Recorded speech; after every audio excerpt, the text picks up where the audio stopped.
네, 이렇게 참 오랜만에 우리 1, 2부가 아니라 같이 다 모였습니다. 우리 옆에 계시는 분과 그동안 잘 지내셨습니까? 한번 인사합시다. 네, 그동안 잘 지내셨습니까? 네, 이렇게 함께 만날 수 있어서 참 감사합니다. 네, 제가 대학생 시절에, 그러니까 지금으로부터 한 25년 정도 전이었는데요. 유럽 여행을 한 적이 있습니다. 그때 배낭여행을 했던 거죠. 그러면서 유럽 여행을 하면서 제가 꼭 가보고 싶은 곳들이 몇 군데가 있었습니다. 그때 제가 대학 전공이 원예학이라서 어디를 가보고 싶었겠습니까? 네덜란드를 꼭 가보고 싶었어요. 그리고 그곳에 가서 이 튤립밭을 직접 보고 싶었습니다. 그래서 튤립꽃들이 활짝 피어있는 그 장면을 보고 싶었고, 또 한 가지는 제가 이래봬도 클래식 음악을 그때 좋아했어요. 저희 형님도 이제 음악을 하셨고, 제 동생도 뭐 음악을 준비하다가 다른 전공으로 했는데, 그래서 온 가족이 음악을 좀 좋아해서 저만 제일 음악을 못합니다. 그런데 아주 전공자 수준의 실력을 가진 분들이 많아서 음악을 좋아했는데, 그래서 뭐 베토벤이라든지 모차르트가 활동했던 그 도시들, 그리고 그 사람들이 묻혀 있는 그런 무덤에 꼭 한번 가보고 싶었어요.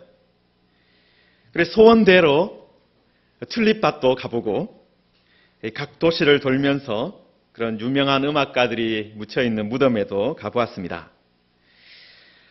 그런데 유럽 사람들은 아마 여행을 해보신 분들도 아시겠지만은 우리나라처럼 산에 묘지를 만들지 않죠. 어디에 만들어 둡니까? 교회 옆에다가, 아니면은 이 도시 안에다가 묘지를 만들어 놓습니다.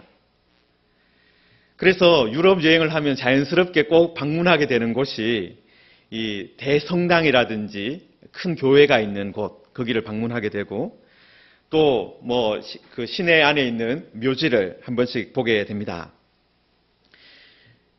여러분, 묘지에 가면 누가 있습니까? 당연히 죽은 사람들이 있겠죠. 그런데 죽은 사람들은 어떻습니까? 말이 없습니다. 말이 없어요. 그런데 누가 말을 해줍니까? 무엇이 말을 해줍니까? 이 망자들의 머리맡에 놓여져 있는 비석들이, 묘비들이 말을 해줍니다. 지금 이곳에 묻혀있는 사람이 이름이 무엇이며, 또 언제부터 어디까지, 언제까지 살았으며, 또 이 사람이 어떤 일을 했는지 간략하게 쓰여 있죠. 그리고 그 사람이 남기고 싶었던 말이라든지, 아니면 유족들이 그 사람에게 해주고 싶었던 말, 그런 것들이 그 비석에 새겨져 있습니다. 그러니까 오랜 시간이 지났지만 어떤 거예요? 그 사람들이, 무덤에 있는 사람들이 우리에게 말을 걸어오는 것이죠. 여러분, 우리들도 어떻습니까? 추석이나 어떤 명절을 앞두고 부모님을 모신 묘지나 아니면 납골당 같은 곳에 가보지 않습니까? 그럼 여러분들도 그곳에 가시면 어떻게 합니까? 그냥 부모님 모신 묘지만 보고 오는 것이 아니라 다른 사람들이 어떤 기록을 남겼는가 한 번씩 훑어보며 지나갑니다. 이 사람은 언제 죽었구나. 얼마 전에 돌아가셨구나. 슬픈 사연도 볼 수가 있고, 또 소망을 주는 말도 발견할 수가 있습니다. 여러분, 그래서 죽은 사람들이 있는 묘지는 참 어떻게 보면 우리에게, 살아있는 우리들에게 참 좋은 학교의 역할을 하기도 합니다. 우리가 오늘 말씀을 통해서 여러 사람들의 죽음을 살펴보게 됩니다. 특히 엘리라는 사람의 죽음을 좀 깊이 살펴보려고 하는데요. 여러분, 여기에 이제 물론 이스라엘의 묘지는 비석을 세워두는 문화는 아니지만 이 한 사람의 비석이 있다라고 한번 생각을 해보며 이 말씀을 보았으면 좋겠습니다. 돌아가신 분의 이름은 엘리입니다. 그리고 살았던 곳은 여호와의 성막이 있었던 실로입니다. 그리고 비석에 새겨져 있는 연대를 보니까 98세로 아주 오래 장수하셨어요. 아마 이스라엘 전체에서 그만큼 오래 사셨던 분이 많지 않을 거예요. 그 시대에는. 그리고 했던 일이 새겨져 있는데 제사장이라고 새겨져 있습니다. 아주 영광스러운 직분을 가지고 계셨다는 것이죠. 그뿐만 아니라 오늘 말씀 18절에 보시면은 그가 이스라엘의 사사가 된 지 40년이었다라고 되어 있지 않습니까? 그러니까 40년 동안 사사로 재직했다. 그렇게 또 기록이 남아 있습니다. 여러분, 사사하면 어떤 사람이 떠오르십니까? 기드온이라든지 드보라라든지 삼손 같은 그런 사람들 떠오르지 않습니까? 여러분, 사사는 이스라엘의 영웅들이었습니다. 이스라엘의 자랑이었습니다. 정말 기드온의 300용사는 어떤 일을 했습니까? 수십만의 정말 대군을 물리치고 이스라엘을 건진 일을 했죠. 또 삼손은 어떻게 했습니까? 혼자서 블레셋 사람들 수천 명을 상대했습니다.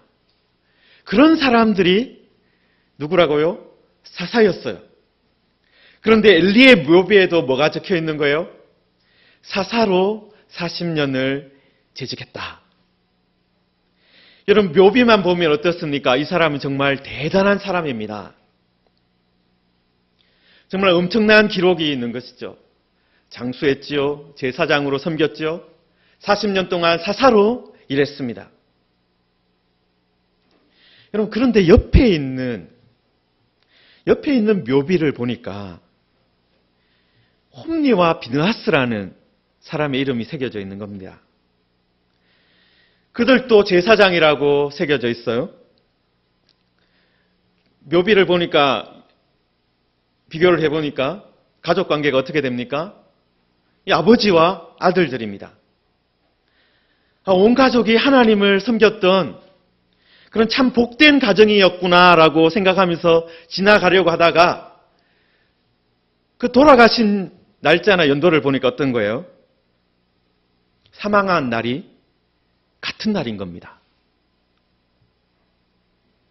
여러분, 그냥 보기에는 아주 복된 가정처럼 보였는데 가만히 들여다보니까 어떤 거예요? 큰 비극을 한날에 맞이한 집안인 거예요. 여러분, 우리들이 지난주에도 살펴보았지만 하나님은 이스라엘과 블레셋이 대결했던 그 전쟁터에서 이스라엘을 위해서 아무것도 하지 않으셨습니다. 그냥 가만히 계셨습니다. 대신에 이스라엘은 뭘 했습니까? 하나님의 언약궤도 가지고 왔습니다. 제사장들도 데리고 왔습니다. 그런데 하나님은 이스라엘을 위해서 아무것도 하지 않으신 것처럼 보였습니다. 블레셋 사람들도 여호와 하나님을 어떻게 불렀어요? 능한 신이다라고 불렀습니다. 그런데 그 능한 하나님께서 그날 그 전쟁터에서는 가만히 계셨습니다. 왜 그렇게 하셨습니까? 하나님은 이스라엘의 물신주의, 하나님을 우리가 조종할 수 있다라는 그 생각을 심판하기로 하셨고, 또 엘리 집안을 심판하기로 이미 말씀하셨는데 그 말씀을 이루는 날로 그날을 잡으신 것입니다. 이런 뱁새가 황새를 따라가지 못한다라는 말이 있죠. 그것처럼 우리는 이 하나님의 큰 걸음을 사실은 따라잡을 수가 없습니다. 하나님이 언제 침묵하시는지, 하나님이 언제 말씀하시는지, 하나님이 언제 구원하시는지, 하나님이 언제 심판을 하시는지, 또 어떻게 하시는지 우리는 알지 못합니다. 여러분, 만약에 그런 것들을 다 안다라는 사람이 있다면 조심하십시오. 이단일 확률이 매우 높습니다. 여러분, 그러나 분명한 것은 또 무엇입니까? 나중에 뒤로 물러서서 보면은 전체를 살펴보게 되면 하나님께서 하시고 있는 그림이 보인다라는 거예요. 아, 하나님께서 옛적에 하셨던 말씀들을 이루고 계시구나. 그것을 발견하게 되는 것입니다. 여러분, 엘리 제사장은 성경에 기록되어 있듯이 40년 동안 이스라엘의 사사로 일했습니다. 또 제사장으로는 더 오랫동안 일했습니다. 보통은 30세에 제사장이 되니까 제사장으로만 68년을 섬긴 거예요. 그리고 비느하스도 어떻습니까? 홈리와 비느하스도 어떻습니까? 아버지가 98세니까 적어도 50대 아니면 60대 제법 나이가 있었을 것입니다. 여러분, 이것은 어떤 의미입니까? 하나님께서 엘리와 홈리와 비느하스에게 충분한 시간을 주셨다라는 것을 말하는 거예요.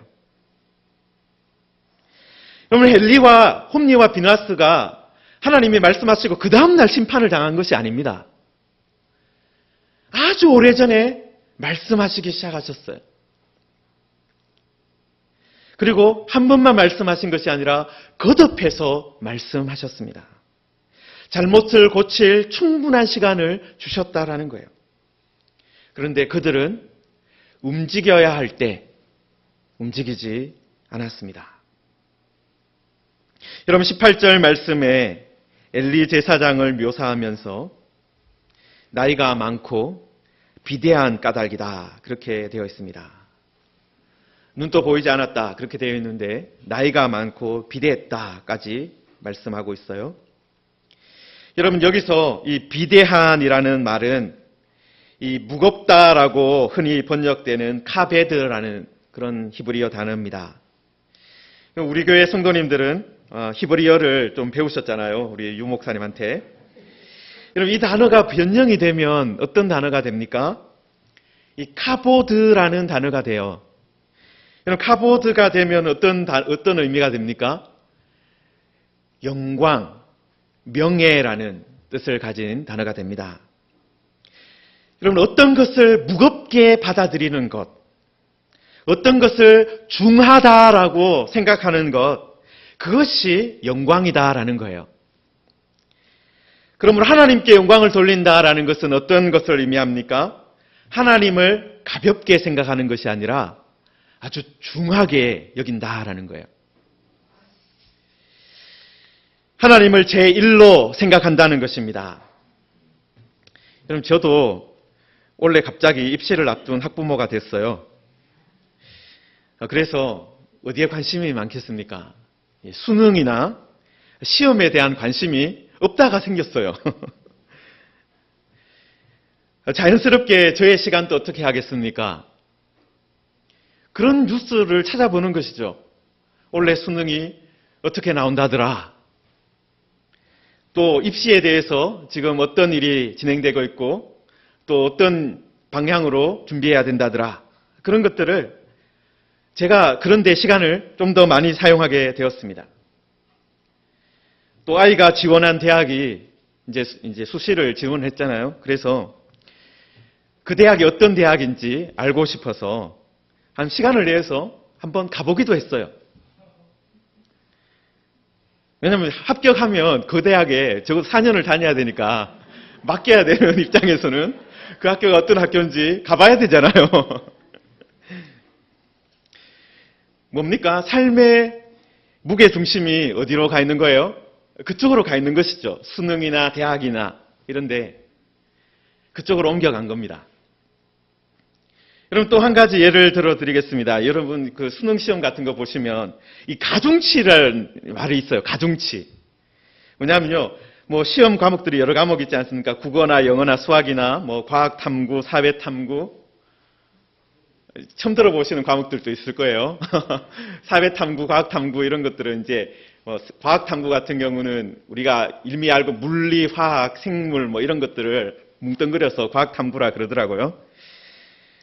그런 여러 과목들이 있습니다. 그런데 어떤 대학이나 어떤 학과는 이 특정 과목에 가중치를 줘요. 가중치. 무슨 의미입니까? 똑같은 100점이라도 수학 100점하고 세계지리 100점하고 다르게 점수를 주겠다는 거예요. 여러분, 수학에 가중치를 주겠다라는 것은 그 사람들이 어떤 사람을 뽑겠다는 것입니까? 수학을 조금이라도 더 잘하는 사람을 뽑겠다라는 거죠. 수학을 잘하는 사람을 영광스럽게 하겠다라는 것입니다. 수학을 잘하는 사람에게 합격이라는 영광을 주겠다라는 거예요. 여러분, 그런데 엘리는 지금 어떤 상태입니까? 자기 자신이 무거워진 상태예요.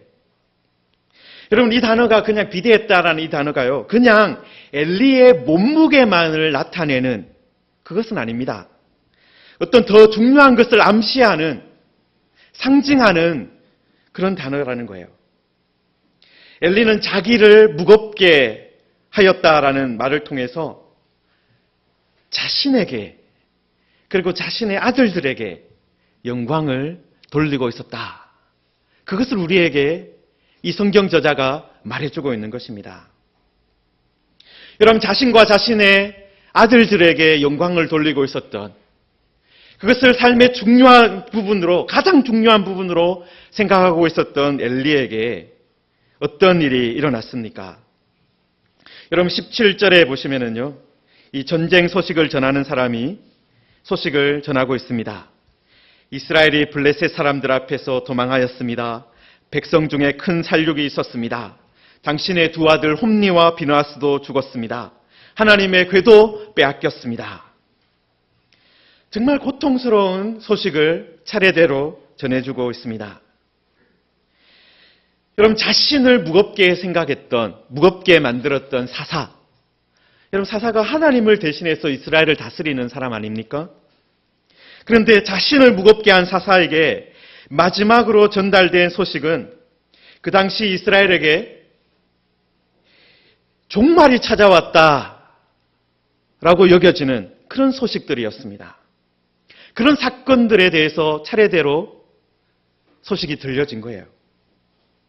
여러분, 지금 엘리가 들은 이 소식은요, 지금으로 말하면 북한이 쳐들어왔다. 휴전선이 뚫렸다. 우리 근처에 살고 있는 과천청사에 북한의 미사일이 떨어졌다. 교회도 다 부서졌다. 바로 그런 말과 같은 것입니다. 얼마나 큰 사건이 일어난 것입니까? 여러분, 엘리가 이 소식을 듣는 중에 어떻게 되었습니까?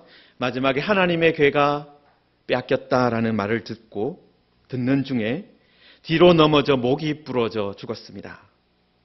여러분, 사사의 죽음 중에서 어떻게 보면 가장 안타깝고 가장 비참한 죽음이라고 할 수 있습니다. 여러분, 사사 삼손은 그래도 자신이 죽는 그 순간에도 어떻게 합니까?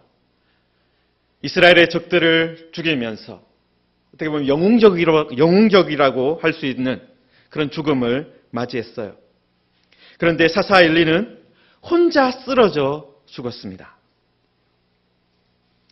우리 가운데 자신의 비석에 이런 죽음으로 기록되기를 원하는 분은 아무도 없을 것입니다. 여러분, 엘리 제사장은 의자에서 넘어져 돌아가신 분으로 기억되고 있습니다. 여러분, 엘리 제사장도 어떻습니까? 40년 동안 사사로 섬겼으니까 얼마나 많은 일들을 했겠습니까? 40년 동안. 업적들도 제법 남겼을 거예요. 그런데 그 업적을 기록해줄 후손도 없는 거예요. 그냥 의자에서 쓰러져 죽은 사람으로 기억되는 것입니다. 사랑하는 성도 여러분, 우리는 언젠가 다 죽습니다. 저도 목사가 되고 나서 끊임없이 계속하고 있는 일이 있습니다. 그것은 성도들의 이 장례 예배를 집전하는 것입니다. 저도 죽고 여러분들도 죽을 것입니다. 여러분, 그때 여러분의 가족들이, 여러분의 친구들이, 또 성도들이 여러분을 어떤 사람으로 기억하기를 원하십니까? 여러분, 마지막이 참 좋은 사람이었다. 끝까지 하나님을 붙들었던 사람이었다. 끝까지 가족을 위해서 헌신하며 섬겼던 사람이다. 끝까지 소망을 가지고 있었던 사람이었다. 그런 사람으로 기억되고 싶지 않습니까? 사사였지만 의자에서 뒤로 넘어져 목이 부러져 죽은 사람. 그런 사람으로 기억된다면 그것만큼 슬픈 일이 없을 것입니다. 여러분, 그리고 또 한 가지 우리들 살펴봐야 할 것이 있습니다. 17절에 보시면은요, 이 소식을 전하는 사람이라고 번역된 단어가 메바세르라는 단어입니다. 소식을 전하는 사람. 근데 보통 이 단어가요, 다른 성경에, 다른 곳에 번역될 때 어떻게 번역이 되냐면요, 본래는 좋은 소식을 전하는 사람이라고 번역을 합니다. 여러분, 그래서 신약에서는 이 히브리 단어를 가져와서 번역을 하거나 또 사용할 때 이 복음을 전하는 사람을 말할 때 사용했어요. 그런데 지금 이 단어가 여기에서 어떻게 사용되고 있습니까? 비극적인 소식을 전하는 사람에게 사용되었습니다. 여러분, 이런 것을 보고 아이러니라고 하는 거죠. 좋은 소식을 전하는 사람인데 명함은 가장 비참한 소식을 전하고 있는 것이죠.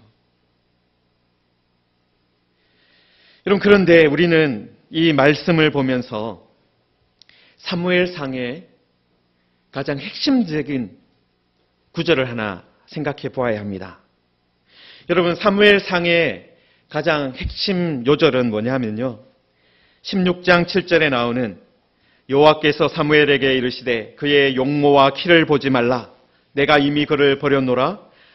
내가 보는 것은 사람과 같지 아니하니 사람은 외모를 보거니와 나 여호와는 중심을 보느니라 라는 말씀입니다. 여러분, 지금 외적으로 일어나는 일을 보면 어떻습니까? 비극의 영속이에요. 슬픈 일이 계속되고 있습니다. 이스라엘은 대패했고 엘리의 아들들은 비참하게 죽었습니다. 그리고 언약궤도 빼앗겼습니다. 엘리도 죽었습니다. 엘리의 며느리도 그날 죽었습니다. 여러분, 그러나 하나님이 보시는 중심에는 지금 어떤 일이 일어나고 있는 거예요? 죽은 가지를 쳐내고 엘리와 엘리의 아들들이 망쳐놓은 제사장 제도를 정리하고 계시는 거예요. 정리하고 계시는 거예요. 여러분, 우리 교회가 지난주에 공사를 했지 않습니까? 이 방수 공사도 하고 내부 공사도 했습니다. 천장도 새로 했습니다. 그럼 제가 이제 방수 공사를 할 때도 그렇고 이 천장 공사를 할 때도 틈틈이 들여다보았는데요. 그럼 공사를 할 때 반드시 하는 것들이 있더라고요. 순서를 지켜서 해야 되는 일이 있더라고요. 그것은 무엇이냐면요, 망가진 것, 잘못된 것, 그것을 철거하는 일이었습니다. 여러분, 오래된 방수 페인트, 막 들떠서 일어나 있는 방수 페인트, 그것을 벗겨내야 새 방수 페인트를 칠할 수 있습니다. 여러분, 부서진 이 석고보드를 드러내야지 새 석고보드를 대고 깨끗하게 마무리를 할 수 있습니다. 여러분, 만약에 급하다고 그냥 예전에 있던 그대로, 그 상태 그대로 방수 페인트를 붓고 또 부서져 있는 그 천장 안에 청소하지 않고 깨끗하게 하지 않고 그 위에 그대로 새 석고보드를 대고 공사를 한다면 어떤 일이 벌어지겠습니까? 수리를 했는데도 상태는 더 나빠진 상태가 되는 것이죠. 여러분, 외모로 보기에는 어떻습니까? 큰 비극이 이스라엘에게 벌어졌습니다. 엘리의 집안에 벌어졌습니다. 그러나 그 일이 지나고 어떤 일이 시작됩니까? 새로운 일이 시작됩니다. 하나님 또 어떻게 하셨습니까? 블레셋에 넘어간 언약궤를 그냥 내버려 두지 않았습니다. 블레셋 사람들에게 하나님이 어떤 분인지를 보여주시면서 이스라엘로 그 언약궤가 돌아오게 하셨습니다. 그리고 사무엘이 나중에 하나님의 말씀을 다시 전함으로 이스라엘 자손들이 바알과 아스다롯을 제거하고 여호와만 섬기는 일이 다시 시작되었습니다. 여러분, 중심을 보면, 외모로 보면 그런 비극들이 일어났지만 중심을 보면 어떤 것입니까? 하나님께서 이스라엘을 고치시고 이스라엘을 새롭게 하고 계셨다라는 거예요. 막 먼지가 일어나서 다 망한 것처럼 보였는데 먼지를 쓸어내고 나니까 새로운 일이 시작되었다라는 거예요. 사랑하는 성도 여러분, 이것이 우리가 들어야 할 복음입니다. 하나님은 어떤 분이십니까? 고치시고 수리하시고 재건하시는 분이십니다. 사사도 제사장도 하나님을 따라 어떤 사람이 되어야 합니까? 본래는 고치고 수리하고 재건하는 사람입니다. 그런데 그 영광스러운 직분을 제대로 감당하지 못할 때 하나님은 그 영광을 사라지게 하셨습니다. 이가봇되게 하셨다라는 거예요. 영광이 떠나게 하셨다는 것입니다. 여러분, 엘리나 그의 아들들이 자신을 무겁게 영광스럽게 하려고 했지만 결국에는 어떻게 되었습니까? 이가봇된 거예요. 영광이 떠나버린 것입니다. 여러분, 그러나 우리들이 우리를 고치시고 우리를 새롭게 하시는 그 하나님을 믿고 그 하나님께 온전히 영광을 돌려드리면, 그 하나님을 가장 무겁게 생각하면 어떻게 하시겠습니까? 하나님께서 우리를 무겁게 하시는 거예요. 영광스럽게 하시는 거예요. 우리를 고쳐주시는 거예요. 하나님의 자녀답게 만들어 주시는 것입니다. 여러분, 내가 스스로 높이면 어떻게 됩니까? 내가 스스로 존중받으려고 하면, 내 안에 내가 스스로 만든 우상이 있다면 하나님 우리를 낮추실 것입니다. 그러나 우리들이 이 말씀을 듣고 우리에게 가중치를 두었던 것, 그것을 하나님께 가중치를 두고 하나님께 영광을 두고 그렇게 살아가고 우리 안에 있는 우상들, 그것들을 내버리면 하나님께서 새로운 일을 시작하실 것입니다. 새로운 은혜를 우리에게 부어주실 것입니다. 여러분, 이것이 바로 종교개혁의 시작이었습니다. 여러분, 종교개혁도 다른 것이 아니라 우리에게 가중치를 주었던 것, 우리가 우리 마음대로 하나님을 섬겼던 것, 그건 내려놓고 말씀 중심으로 돌아갈 때 오직 예수 그리스도의 십자가를 통해서 우리를 구원하신 그 하나님의 은혜가 보이고 우리를 위해서 십자가에서 피 흘려 죽으신 그 왕되신 주님이 보이고 지금 또 우리를 인도하시고 우리와 함께 하시는 성령의 역사가 보이는 것입니다. 여러분, 그것을 통해서 우리가 다시 하나님께 영광을 돌리게 되는 것입니다. 한 가정의 안타까운 그런 모습을 오늘 말씀을 통해서 보았습니다. 그러나 이 말씀 뒤에서 그 중심을 보면 하나님의 영광을 보게 되고 또 하나님의 은혜를 보게 되고 하나님이 새롭게 하시는 그런 역사를 보게 됩니다. 우리들도 그 중심을 보고 또 더욱더 하나님을 귀하게 여기는 우리 모두가 되기를 주님의 이름으로 축원합니다.